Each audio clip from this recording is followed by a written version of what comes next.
All right, the Utah Jazz get crushed by Ben Simmons and the Brooklyn Nets. Are they good? Are they bad? Let's talk about it. It's the Hoops Nerd Show.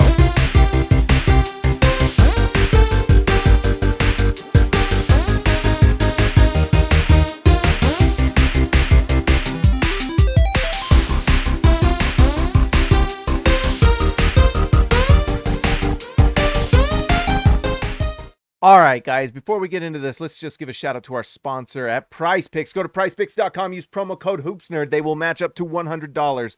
You put $5 down, they will match it. You put, I think 5 is the minimum. But anyways, you put $5 down, you will get $5 back. It's free money. It's fun. Go check it out. They have all these specials today. They had a discount on Nikola Jokic. So that was an easy choice. So go to Prize Picks. You will have a blast. Use promo code HoopsNerd and it supports the show. All right, let's get into this. You know, every night it seems like we come up with some theme or something from the game. Tonight, I honestly expected the Jazz to win, and they did not. I was disappointed. They played really sloppy basketball tonight.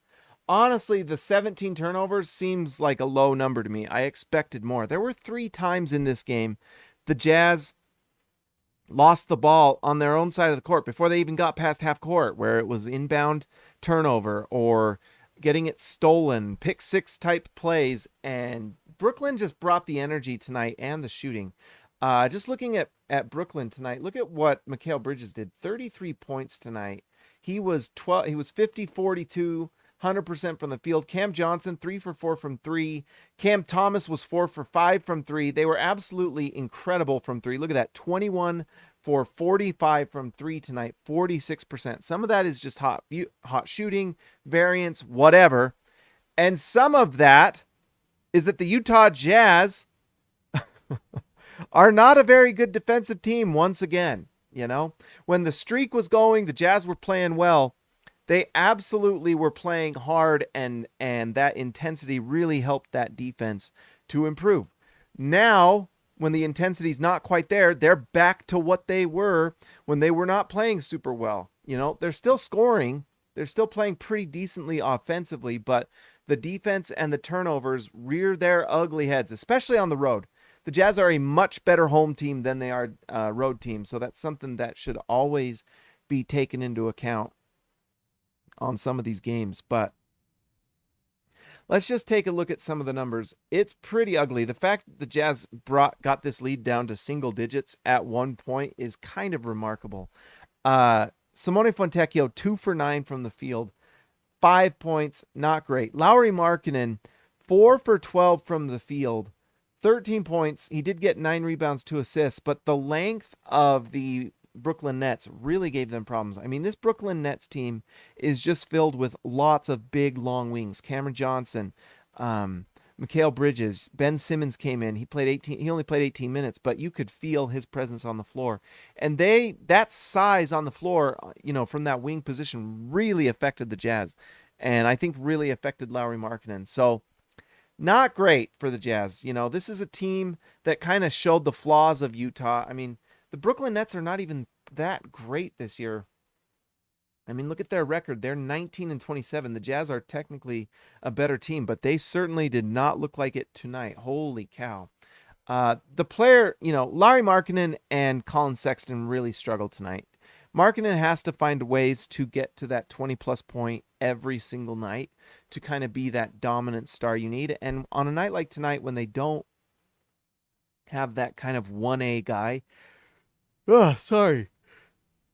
outside of Markkanen, it's really hard for him to overcome, because when he kind of becomes that focus of the defense, and they focused on him and Collin Sexton, you could really tell. But when the defense is doing that to him, it's pretty clear he's not always able to overcome it. And now it's one game.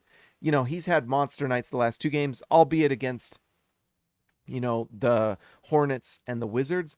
But he still crushed those teams. But against a team like Brooklyn, they had some more juice with Ben Simmons back, you could just kind of tell. Their defense really won this game for them, because look what they did to Utah. Outside of John Collins, there was and Keyonte George, there wasn't that great of a shooting night. Clarkson goes 5 for 10 from the field, but couldn't hit a 3 to save his life. So But anyway, is a tough night for Lauri Markkanen, who just couldn't hit his shots and really couldn't find ways to get open. Brooklyn had a great game plan against Utah tonight, and I think it's something to watch as the season goes along because they really made a point to stop Collin Sexton. And also, Collin Sexton just couldn't hit shots. Chris Dunn had some moments tonight, but he also had some moments where he couldn't keep the ball. I mean, he had 4 turnovers tonight, and that was really kind of the problem with Chris Dunn earlier in the season, is that the turnovers rear their heads with him sometimes. 4 turnovers is pretty rough. That is the same as Jordan Clarkson. Let's see. I'm trying to see how many Keyonte have. Oh, let's see. 1 for him. But yeah, 4 turnovers for Dunn, who only plays 16 minutes. It's a night like tonight where you're like, man, we needed a good Chris Dunn game. And, he shot the ball well. Look at this, perfect from 3. This is kind of becoming a story. But man, it's that inability to hold on to the ball against a good wing defensive team, So pretty rough for him. And that's why right there, 16 minutes because of the 4 turnovers, couldn't handle the ball. Collin Sexton couldn't hit the broadside of a barn tonight. It was a rough showing. 1 for 10 from the field, 0 for 2 from 3. To his credit, he only took 10 shots. When the shot was not falling, he pivoted. And that's a different thing with Collin Sexton this season compared to others. It wasn't falling, so he adjusted. Sorry, guys, I'm tired. And he got 7 assists tonight. So it's nice to see that Collin Sexton, even on a bad night where really it was just a rough night, he did adjust to try to help win the game. 7 assists. He'll get better.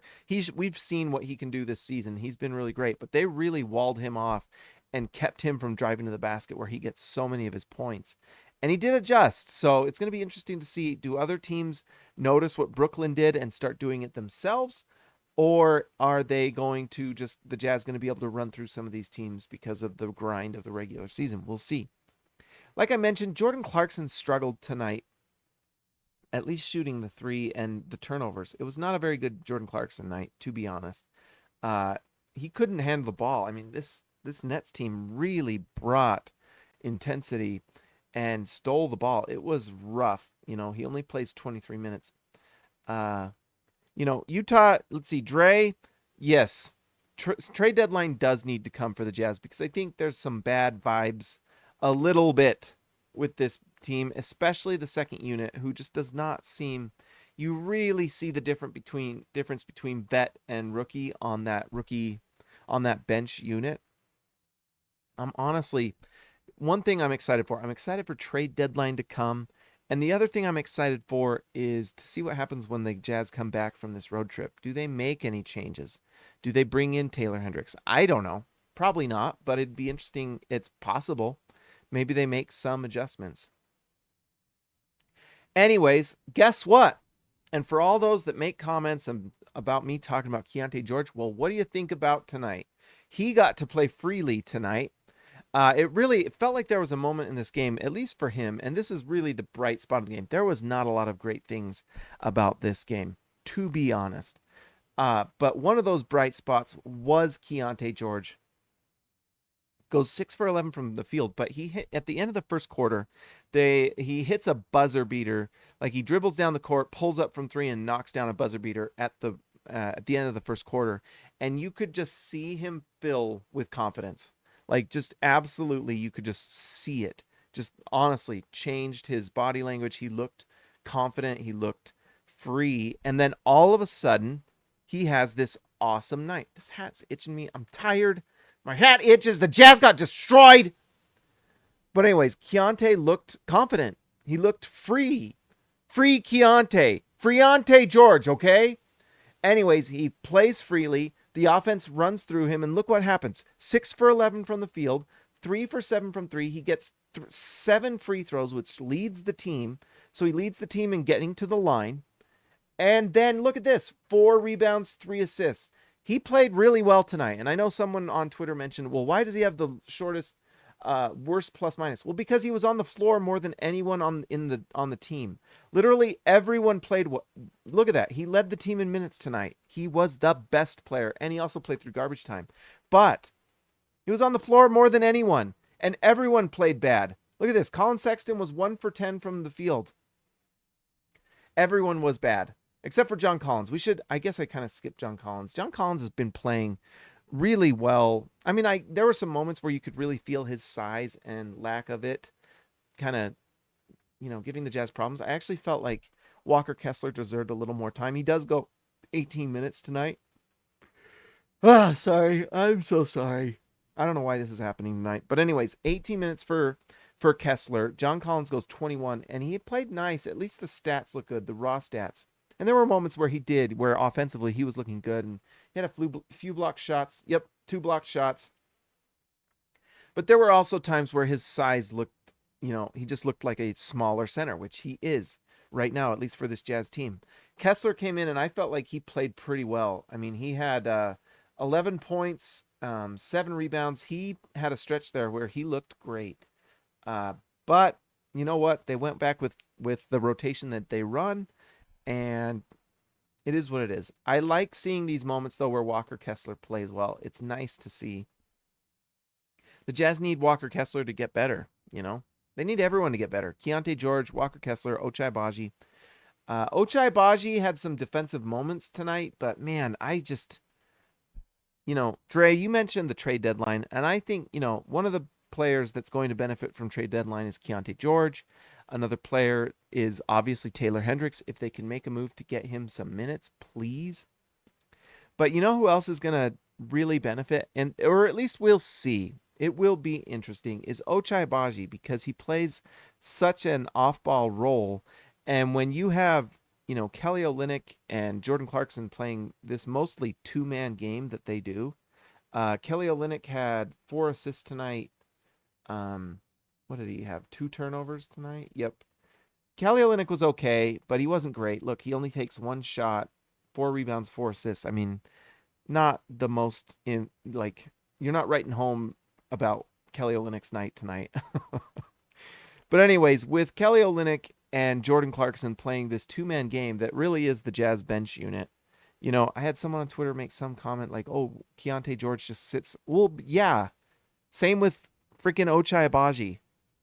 Because they sit waiting for threes because the Jazz run this 2-man game with Jordan Clarkson and Kelly Olynyk on the bench unit. And so the other 2 guys are there to spread the floor. That's what they're being asked to do, if you would like to know.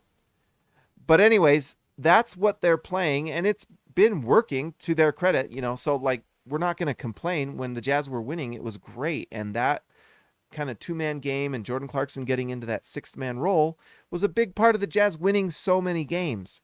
Now, defensively, it's not good. Kelly Olynyk and Jordan Clarkson are not good defenders. And with Walker Kessler on the floor, you negate a little bit of that. And also with Ochai Agbaji, you can see some balance there and why the Jazz run it. Ochai Agbaji is, I would say, at least slightly above average wing defender. I don't know if he's an elite one. At times he does. And then there's times where you're like, where are you, Ochai?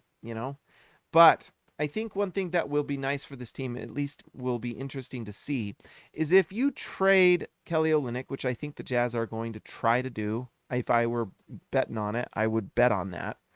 And possibly Jordan Clarkson as well. But you never know.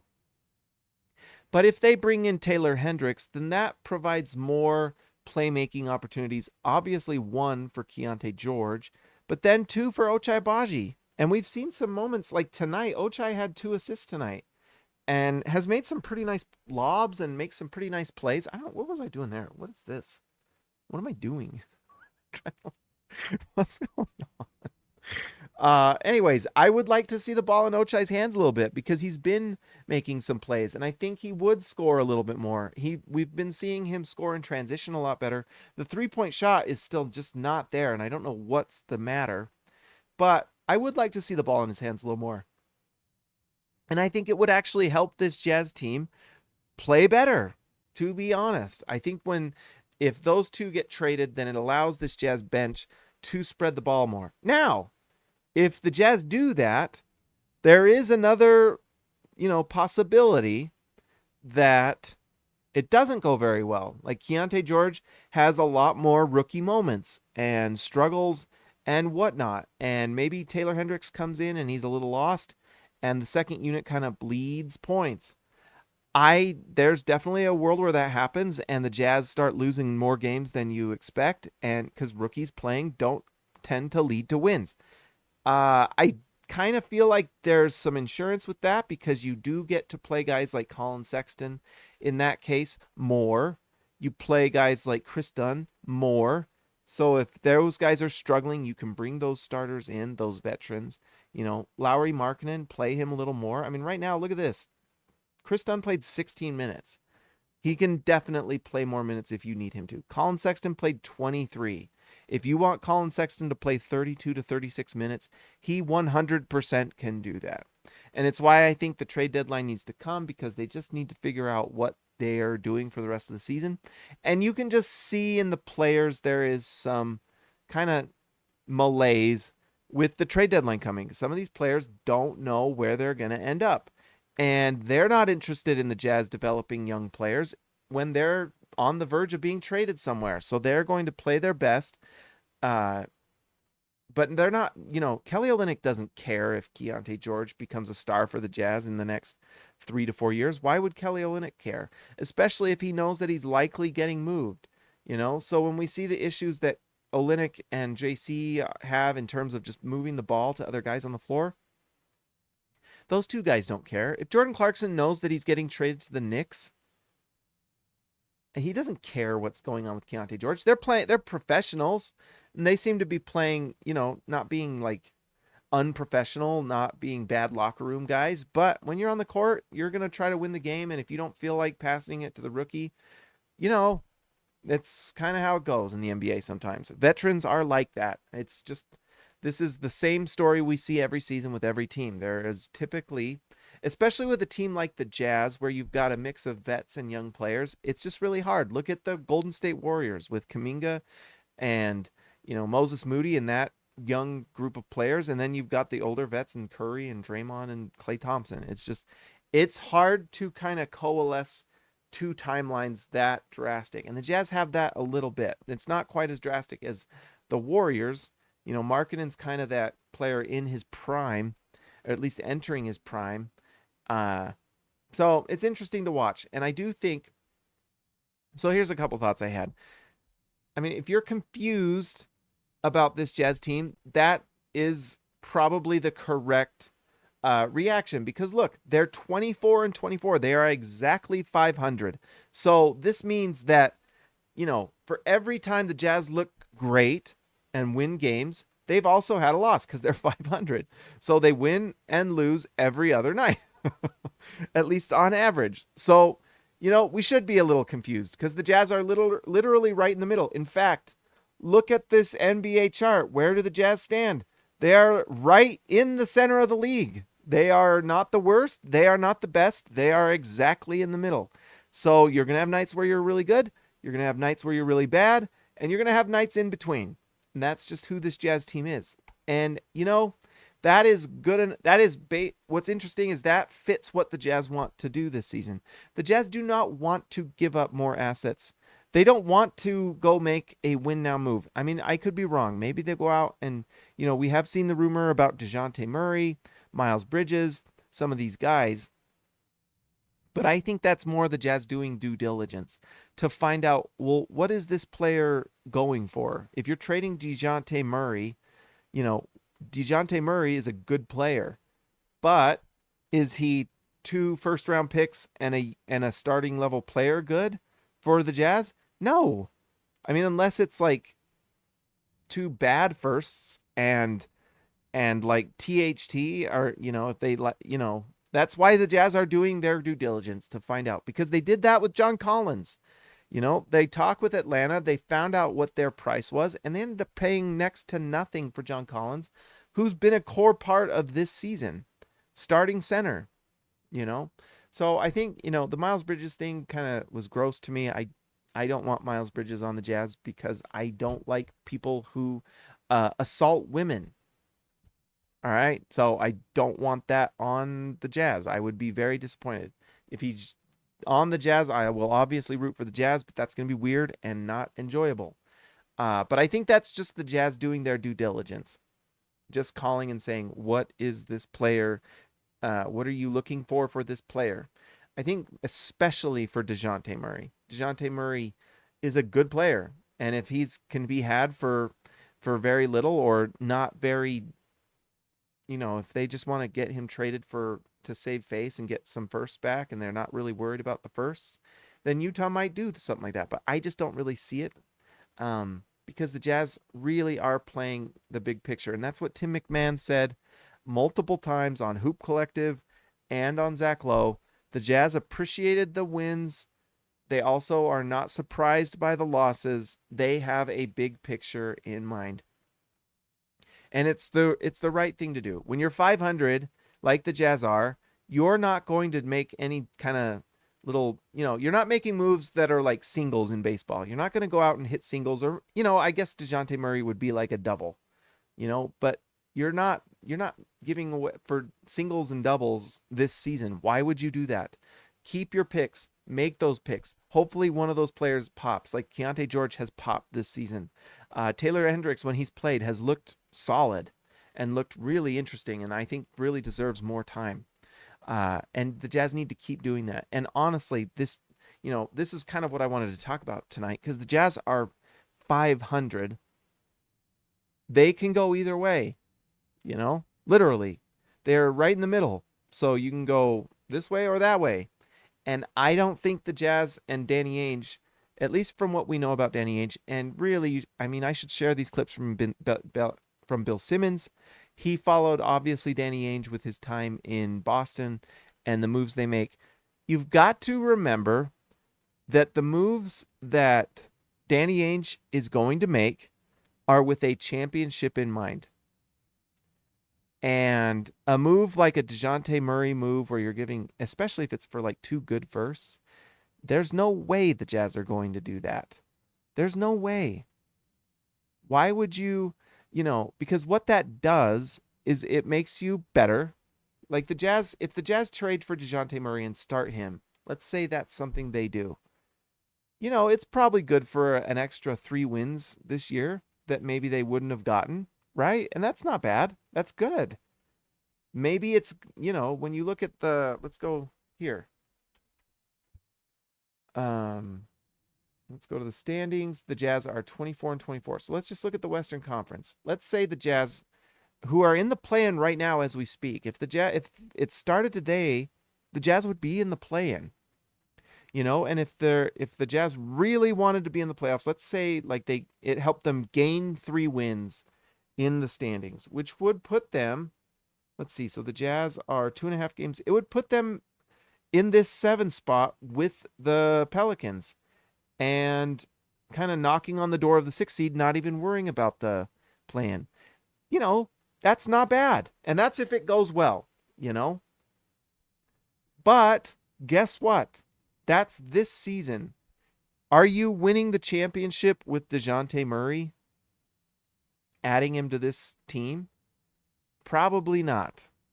In fact, I will say right now, they would not.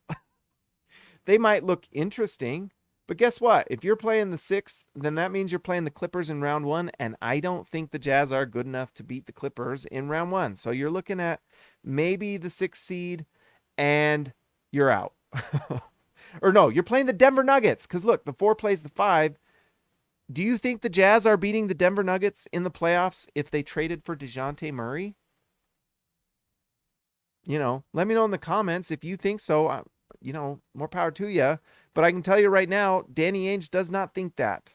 I'm not going to speak for him, but yes, I am. I'm pretty sure he would say, I don't think that team's good enough to win the championship, And so that's why they're going to look at that and say, unless these are like cheap firsts, like pick number 27 in the first round or something like that. Maybe, things like that. Maybe. But there are some picks the Jazz have, especially the Cavs picks, by the way. Those Cavs picks. And I know the Cavs are playing well right now, but my goodness, those Cavs picks look pretty good. There's no way they're trading those unless they know they're getting something special. Like if you can get a Luka Doncic or something for picks and you can keep the core players plus your young guys on this Jazz team, for sure. But I don't even know if the Jazz are going to make a move like that yet because they don't have that core yet that they can add a Luka Doncic to. Because if you're trading away Keyonte George and Taylor Hendricks and 5 first-round picks for Doncic, you're left with a team that will be good, but even then I don't know if it's good enough. And so the Jazz have to be very careful to make sure that they have patience. They don't get too emotional, make emotional moves, which leads to long-term frustration. It just does. And so I just don't think the Jazz are going to make those moves. But I am glad they're doing their due diligence. They're not going to just not find out. You want to find out exactly what it takes. And that's literally probably what happened. Honestly, the Jazz probably called Atlanta and just asked what those players were, because that's what Jake Fisher reported. They just called and said, "Hey, what is the cost for this player?" And they said 2 picks and a starting level young player. And the Jazz said, "Well, thanks, and we'll keep in touch." you know? And the thing is I think the Jazz are going to be pretty active this trade deadline, but this offseason is where I think the Jazz are going to, it might get really interesting. Here's what I hope, this is what I would want. You guys let me know what you want the Jazz to do in the comments in the offseason. I do hope the Jazz, I want the Jazz to trade Jordan Clarkson and Kelly Olynyk because I want Taylor Hendricks to get more time.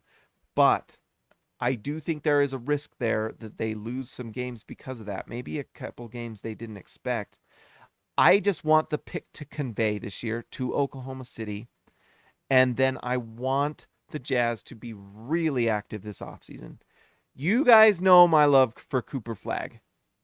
When you watch a game like tonight and you see all the wings and what they do and what they've been doing on this Brooklyn Nets team, imagine adding a 6'10" defensive monster like a Ben Simmons. When Ben Simmons was... Didn't Ben Simmons win Defensive Player of the Year, or was he close?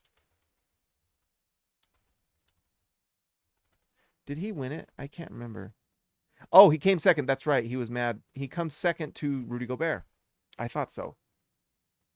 But that season, he was truly dominant. He was great. He really was. He just can't shoot the ball. Cooper Flagg is like adding a just first team all defense, potential defensive player of the year every single season type of wing, 6'10" size, passes it like Ben Simmons, but guess what? He can shoot the ball. So imagine Ben Simmons who can shoot, right? Can shoot the 3, has all the different types of shots you want a player to have. He's only in high school right now, guys. He's going to Duke. He's going to crush the NCAA. He's going to absolutely, get your money on Duke in the tournament, unless he sits, but he is going to be special. And the Jazz are 500 right now. They can do whatever they want next year. Here's what I want them to do. DeJounte Murray won't get you a ring or Cooper Flagg, but you know what Cooper Flagg will get you? He might get you a ring. If you add Cooper Flagg to this core of, if you add Cooper Flagg to Lauri Markkanen, could you imagine the size of this Jazz team if you had Cooper Flagg at 6'10", Lauri Markkanen playing the 4 at 7 foot, and then Walker Kessler, if Walker Kessler is still the core center at 7 foot, 7'1". Just the size alone is changing what this Jazz team is. And guess what? You don't have to trade anything for him. You just have to get a little lucky in the lottery. But guess what? Let's look here. Let's see. Draft. Mock draft. There are some players, it's like this last year's draft. There are so many good players. Look, Cooper Flagg is number 1. Height 6'8", weight 200. Flagg has become the most dominant force in high school basketball after reclassifying the odds-on favorite to be the number 1 pick. He will be the number 1 pick. He is going to be absolutely dominant. But then guess what? If you miss out on him, there are other beasts in this draft, and the Jazz have to do this right. Ace Bailey looks so freaking good. Look, he's taller than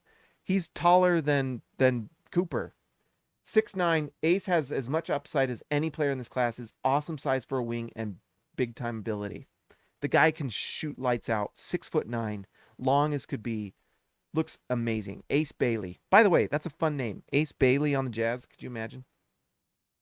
Dylan Harper, height 6'5". You know what Dylan Harper is? Son of Ron Harper. Harper plays with advanced skill and feel for the game. He isn't an elite athlete, but is a big-time offensive talent who just knows how to play. So obviously, you're trying to get up here. And I think the Jazz, it's going to be interesting this offseason. If it's my choice, let me know what you want the Jazz to do. I would like the Jazz to clear the deck. Play Keyonte George. Let Keyonte George make all his mistakes. All the mistakes next year. Let him run free. Guess what? You're going to get nervous with Keyonte George because if you allow him to do it, all the experiences he's had this year has been just great, and he's going to start looking pretty darn good next year. He's going to hit a sophomore slump. That's what you want to happen because you want him to work through it and get good. You want to give Taylor Hendricks 30 minutes a night.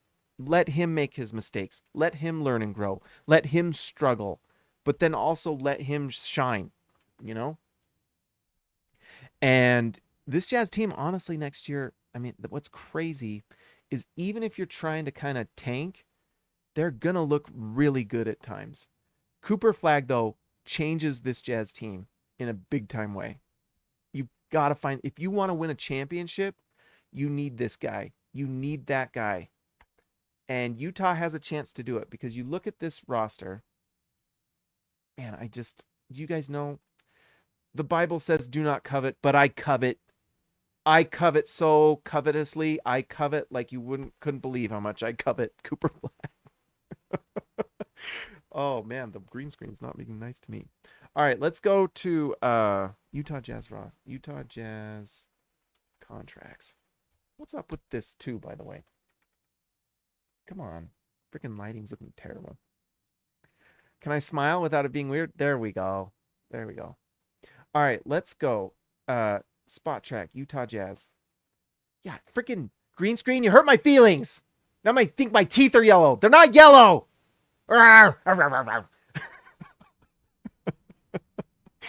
Anyways, let's see. By the way, for all those of you in video work doing NBA stuff, make sure your lighting's good or you'll hurt your feelings and they'll make you think your teeth are yellow when they're not.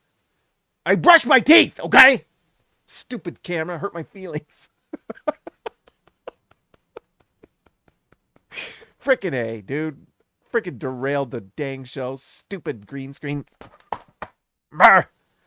Anyways, by the way, it's a Jazz loss. We got destroyed. Who even cares? If you're watching tonight, I love you so much. You are the bomb. You should tell yourself right now that I'm the coolest dude that ever duded this cool dude planet. But I'm going to try to switch out the green screen. I'm going to try to do something. I got to renovate my little basement here. We're going to do some different, I want to do like a plain background. I just don't have a ton of room. Like, honestly, I have like from my desk, like 3 feet. But I think what I want to do is put like, instead of using green screen, I will fill my face. You know, no one cares. If you're here, thank you. But then I want to put like, I want to buy like an electric sign or something. I think that would look cool. I don't know. You guys, in the comments, let me know what kind of things I should put on the wall. I have like a Donovan Mitchell doll. I have jerseys, Donovan Mitchell jerseys, Rudy Gobert jerseys. I've got all sorts of World of Warcraft figurines. I don't know. What should I put up there? Books?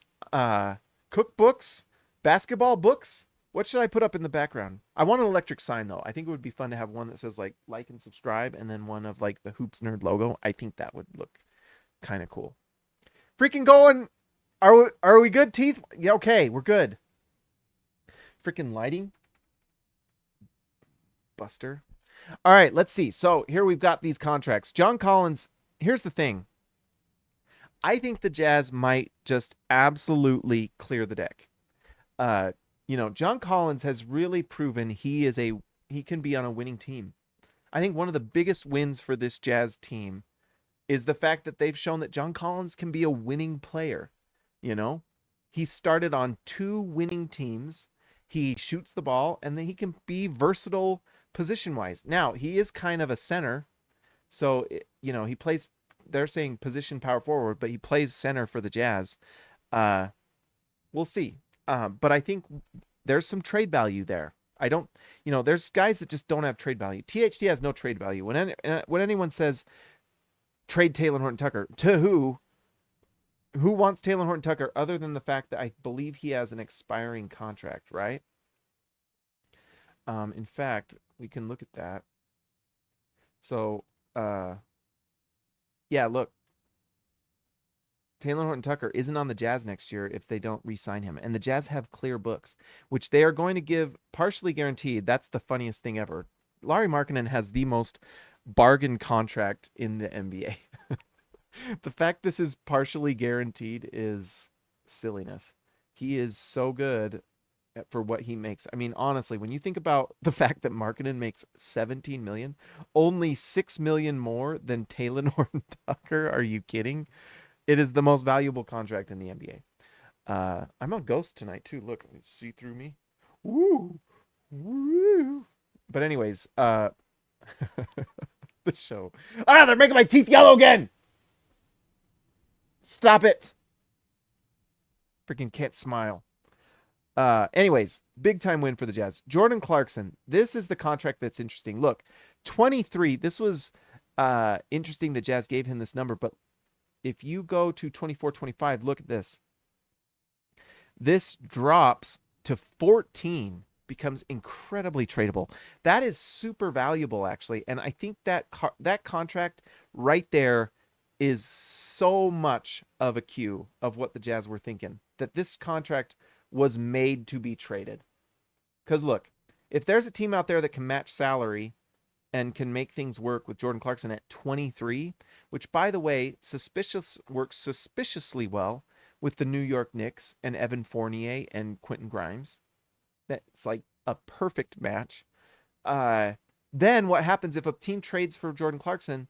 They got to love that, because then not only do they get him for 23, but then next year it clears up $7 million of salary for salary cap. So that is like huge value, and you get him for 2 more years. And Jordan Clarkson, as much as I complained, is a good player that can go to a team trying to make some noise. Right now, the Knicks look really good. They just need they're like, everyone on the national pods is just talking about how the Knicks need a 6th man. They need a off the bench player who can handle the ball and score. Well, who does that sound like? So my prediction is he gets traded to the Knicks. It clears up $7 million of cap space for them, and they get a quality 6th man, former 6th man winner, and they would love him. The way he plays is fun, So anyways, same thing with Collin Sexton. Very tradable, $17 million. And I think, we saw the rumors. We talked about it last show. The Utah Jazz are in the trade market, and Collin Sexton is one of those guys that they are open to trading, but at the right price. We saw tonight we saw some of the limitations with Sexton. I love Sexton. I love his energy. I love his competitiveness, his fire, never quits. When he's on the floor, he's giving you everything he's got. I love it.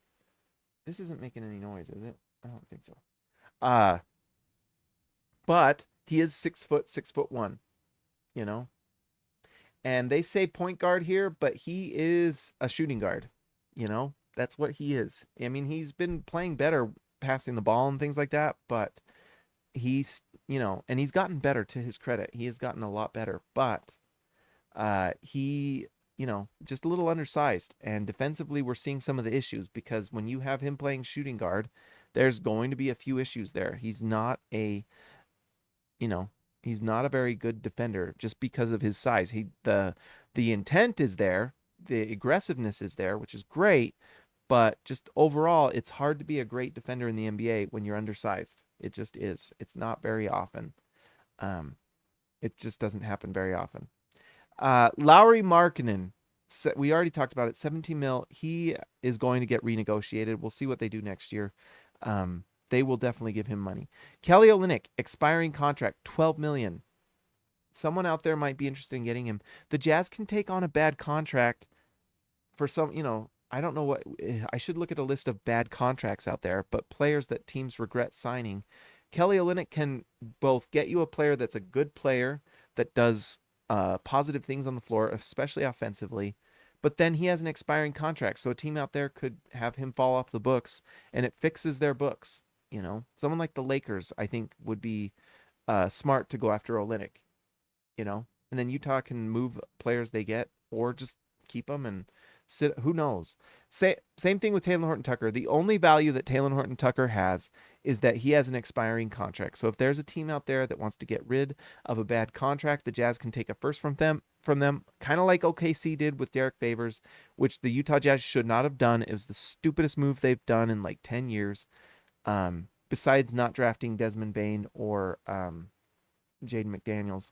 But anyways, Taylor Horton, but that move with Derek Favors, we're still paying for it today. The whole play to convey is because of that stupid trade. Such a dumb trade. You do not do that. Danny Ainge would never have done that in a million years. Are you kidding me? I mean, honestly, it's shake your head kind of stuff. But anyways, Taylor Horton Tucker and Kelly Olynyk, at bet, I mean, even if they don't trade him, the nice thing is though those fall off the books. Taylor Hendricks needs minutes. He's a core part of this future. Ochai Agbaji makes $4 million, and he'll stay on the Jazz next year. So, the Jazz have some of these good contracts. Walker Kessler's incredible value at $2 million. I mean, just really great. That's the power of rookie contracts too, by the way. If you have a rookie that pops and you can get them playing well, it allows you to do some really nice things. It's what's going to happen. That's the thing, is like the Jazz have a big picture view. They have so many picks. I mean, they're getting a pick from I believe it's unprotected in 2029. So let's say the Jazz decide, and this is what I want them to do, is just clear the deck of all these players. I want to trade John Collins. I want to trade Collin Sexton. I want to trade Jordan Clarkson, because I want to give minutes to Bryce Sensabaugh. I want to give minutes to Keyonte George. And then I want to give a lot of PTO to Lauri Markkanen. I want him to play, but then I also want him to rest a lot, like what OKC did. And guess what? They got Chet Holmgren, and they might win the championship this year. The Jazz need to do the same thing. Does any of you have unlimited PTO? Well, next year, I hope Lauri Markkanen gets unlimited PTO. The incentives next year will not be in games played. I'll tell you that much. Lots of sore hamstrings and ankles and calves and illness for Lauri Markkanen next season, as we watch Keyonte George and Taylor Hendricks, Bryce Sensabaugh take their lumps. Chris Dunn will play a lot. I think Chris Dunn, I hope he retires with the Jazz, by the way. You need his leadership. Give him a $4 million a year contract for 5 years. Pay him $20 million for 5 years, $4 million a year, and keep him on as like mentor, leader, good vibes, good locker room guy. That's what I want to see. But you got to play Bryce Sensabaugh a ton of minutes next year, because he's going to make mistakes. He's going to help you lose games, but he's going to develop. And then when you bring in Cooper Flagg, and he's not going to be, incredible to start, you will have had a whole season of Keyonte developing, of Sensabaugh developing, of Hendricks developing, and then that's when you go use your cap space. Next year, and I'm glad you guys are listening, because this is the stuff I love. This is my jam, as they say. But 24-25, this is the team minus John Collins, minus Collin Sexton. You bring in a lot of, maybe the Jazz make some trades this offseason to bring in bad contracts, and you just play those guys and lose games, kind of like the Jazz did last year when they were tanking for Wembanyama and were better than we thought. And Will Hardy turns out to be arguably the best coach in the NBA. I'm not even joking, guys. Will Hardy's incredible. That's the only thing that makes this hard, is he's freaking good. And he's going to win more games probably than you expect. He's that freaking good. That's why they're going to sit guys. It's crazy. He's so good. But guess what? This is the season where you go for Cooper Flagg. We play capture the flag. By the way, I'm seeing the chat, so I don't think I'm missing anyone. Let me just see this really quick just to make sure. Yep, we're good. It's me and Dre tonight. I'm really thankful you're here, Dre. But anyways, this is the team. You clear the deck. You play the young guys. I actually hope maybe they make a pick in this draft by trading. Like, let's say they convey the pick to OKC, but maybe you can trade Kelly Olynyk to someone in the top 10. Like, is there a team here, like maybe Atlanta, or maybe, someone like Chicago might be interested in getting like a Kelly Olynyk for one season. And then maybe you can get into this top 10 and you play that player, Memphis might be interested in getting a player instead of because Memphis is going to be good next year. So maybe you can trade Memphis Kelly Olynyk, It's kind of an interesting fit, to be honest. And then you get their player in this draft, and that's a guy you develop next season. And so then what happens next? Well, this is the season, and hopefully you get lucky. Hopefully the Utah Jazz, the last time the Jazz got a number 1 pick, they traded it, and guess who it was? Magic Johnson, by the way. Don't look at that, or you will cry yourself to sleep at night. Yes, the Jazz pick that they traded to the Lakers went number 1, and it was Magic Johnson. By the way, the Jazz also drafted Dominique Wilkins and had to trade him for cash.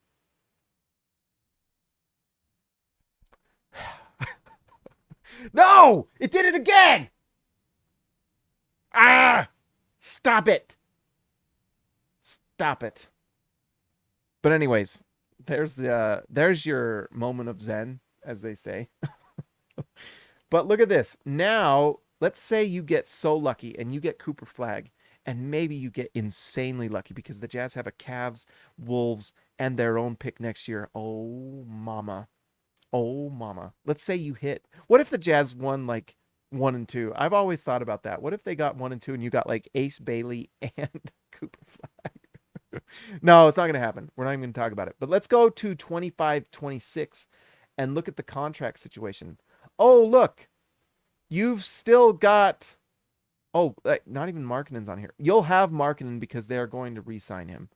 But guess what? You've got Ochai Agbaji, Taylor Hendricks, Walker Kessler, Keyonte George, Bryce Sensabaugh. That's your core. They've developed. You've added Cooper Flag. You've possibly added other guys. Maybe they consolidate those two to try to move up. I bet they do. You add 2 young rookies to this team. And guess what? You got cap space, and you're going out and using it. You're going to go out and fill needs. And it's go time, baby. It's win. We've got Cooper Flag. He's freaking awesome. You go and you just have your core that will potentially take you to the championship. Now, some of this depends on Keyonte George developing, and some of this depends on Taylor Hendricks developing. Can Taylor Hendricks become a center? That would be freaking awesome. There are so many things to love about this guy.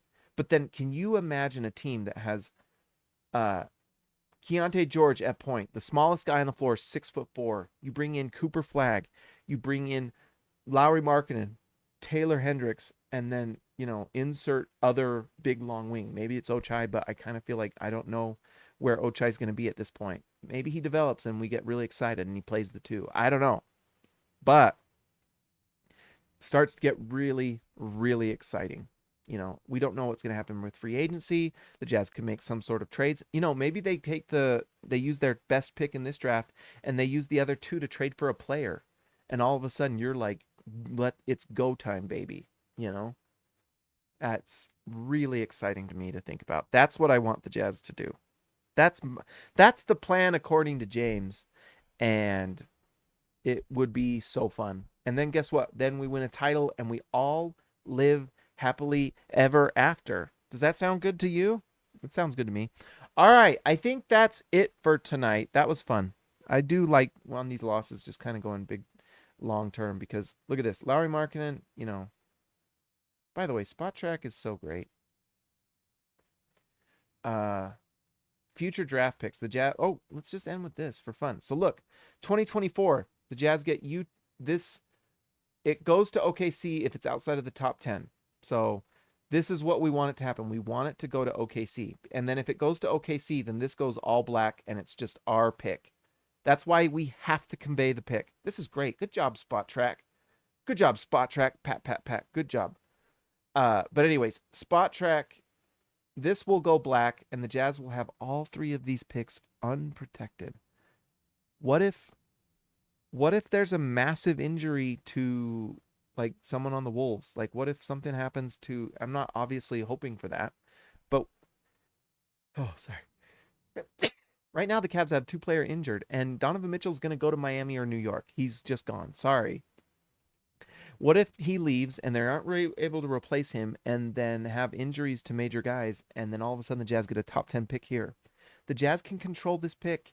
This is the best asset. Your own asset is always the best. Control in it.